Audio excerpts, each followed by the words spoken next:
के तपाईले किस्ताबन्दीमा खरिद गरेर मोबाइल चलाइरहनु भएको छ अथवा किस्ताबन्दीमा मोबाइल किन्ने सोच्दै हुनुहुन्छ? होशियार, यसरी खरिद गरेको तपाईको फोन तपाईको कन्ट्रोलमा नहुन सक्छ अथवा तपाईको फोन तपाईले नै थाहै नपाई कसैले चलाइरहेको हुन सक्छ र त्यहाँबाट के भइरहेको छ भन्ने तपाईलाई पत्तै नहुन सक्छ। हो, आज हामी एउटा यस्तै भयानक विषय उजागर गर्दैछौँ जुन तपाईले किस्ताबन्दीमा फोन किन्नु अघि भनिदैन। तपाईको नितान्त व्यक्तिगत र गोपनीयतासँग सम्बन्धित विषयहरू तपाईको अनुमति बेगर नै प्रयोगमा ल्याइएको हुन सक्छ। सुरु गरौँ सुरुबाटै। कुराको सुरु हुन्छ 2082 फागुन 29 गतेबाट। राजेन्द्र पौडेल नाम गरेका एक व्यक्ति मोबाइल किन्न ललितपुरको लगनखेल स्थित ललितपुर मलमा पुग्छन्। उनको बजेट थियो 40,000 सम्मको। उनले मलको एक पसलमा केही मोबाइल सेट हेर्छन्। हेर्दै गर्दा उनलाई Redmi note 15 pro plus 5G mobile मन पर्छ। त्यो फोनको बजार मूल्य थियो 60,000 रुपैयाँ। उनले मोबाइल फोनको मूल्य थाहा पाएपछि आफूलाई 40,000 सम्मको फोन चाहिएको भन्दै अरू फोन देखाउन भन्छन्। तर मोबाइल पसलमा रहेका व्यक्तिहरूले उनलाई अर्को प्रस्ताव गर्छन्। उनीहरूले अहिले 24,000 तिरै आफूलाई मन परेकै मोबाइल फोन लैजान पाउने र बाँकी 36,000 रुपैयाँ किस्ताबन्दीमा तिर्न सकिने प्रस्ताव गर्छन्। उनलाई पनि प्रस्ताव ठिकै लाग्छ। उनले सहमति जनाउँछन्। उनको नाममा बिल बन्छ र उनलाई नयाँ मोबाइल ल्याएर दिइन्छ। इएसटेक नाम गरेको मोबाइल पसलले उनलाई बिल दिन्छ। जब राजेन्द्र घर पुगेर मोबाइल अनबक्स गर्न थाले उनले थाहा पाए कि सिल त पहिले नै तोडिएको थियो। उनलाई त्यही समयबाट शङ्का सुरु भएको थियो। उनी मोबाइल फोनका प्राविधिक विषयहरूमा राम्रो दखल राख्ने व्यक्ति हुन्। उनले मोबाइलको ब्याट्री लाइफ लगायत अन्य केही प्राविधिक कुरा चेक गरे र उनले मोबाइल नयाँ नै हो भन्ने निष्कर्ष निकाले। मोबाइल नयाँ हो भन्ने बुझेपछि सिल तोडिएको विषयलाई उनले त्यति महत्त्व दिएनन् र मोबाइल चलाउन थाले। भोलिपल्ट उनले मोबाइलमा अर्को शङ्कास्पद कुरा थाहा पाए। म फेरि दोहोऱ्याउँछु, मोबाइल किन्ने व्यक्ति प्राविधिक कुरामा राम्रो ज्ञान राख्छन्। मोबाइल फोनलाई माथिबाट स्क्रोल गर्ने क्रममा उनले मोबाइलमा नयाँ फिचर देखे जुन अन्य मोबाइलमा हुँदैन थियो।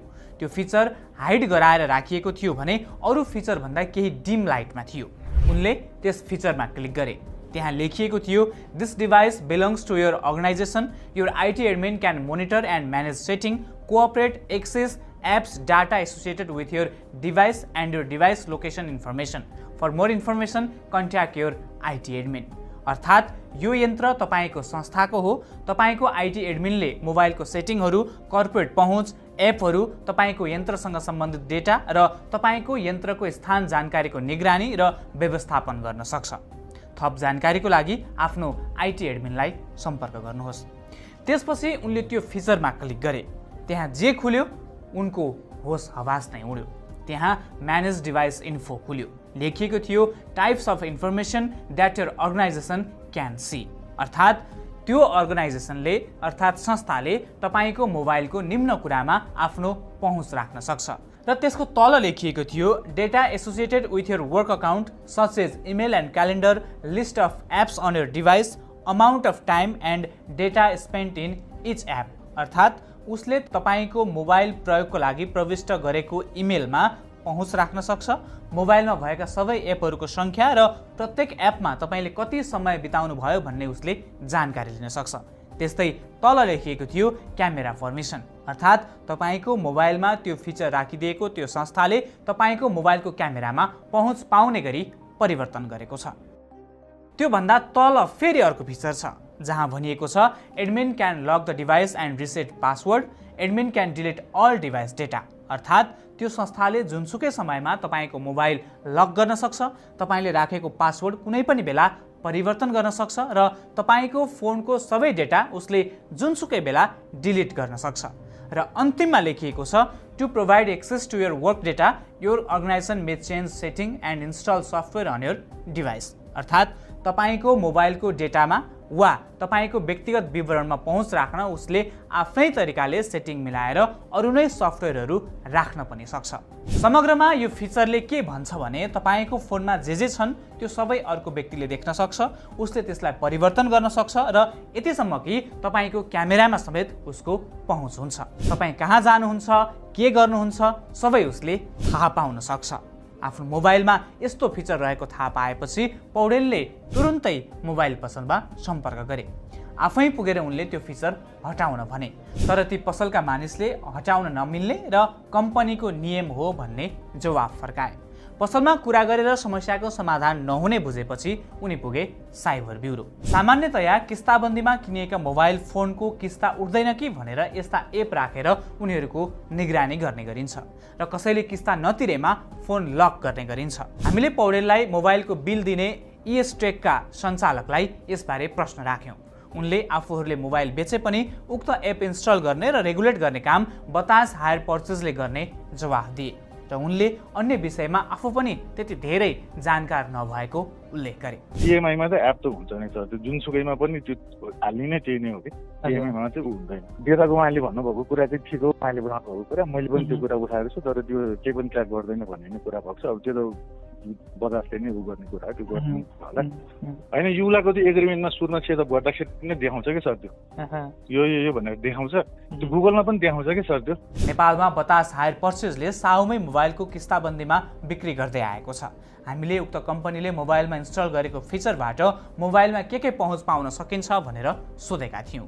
उनले मोबाइलको अरू एपमा कम्पनीले एक्सेस पाउन नसक्ने र पैसा तिरेपछि उक्त फिचर स्वत हट्ने जानकारी दिए। हामीले चाहिँ उहाँहरूले इएमआई ड्यु डेट तिर्नु भएन भने मोबाइल लक गर्नको लागि चाहिँ एउटा एप्लिकेसन हाले हुन्छ कि त्यहाँनिर, अनि त्यो एप्लिकेसनले चाहिँ स्टोर गर्ने इन्फर्मेसन भनेको तपाईँको आइएमआई नम्बर र सिरियल नम्बर हुन्छ कि फोनको, जुनले चाहिँ तपाईँको फोन लक गर्न मिल्छ होइन। जस्तै भोलि 20 तारिक हो, उहाँको फोनको इएमआई डेट आउँछ नर्मली भनौँ न, हाम्रो कस्टमरहरूले 20 तारिकमा इएमआई दिनुपर्ने हुन्छ क्या। अनि 20 तारिकमा इएमआई नआएको केसमा चाहिँ हामीले 1-2 दिन टाइम दिन्छौँ उहाँहरूलाई, अनि त्यसपछि चाहिँ फोन लक गर्छौँ होइन। त्यो फोन लक गर्नको लागि चाहिँ एप्लिकेसन हाल्यो हामीले।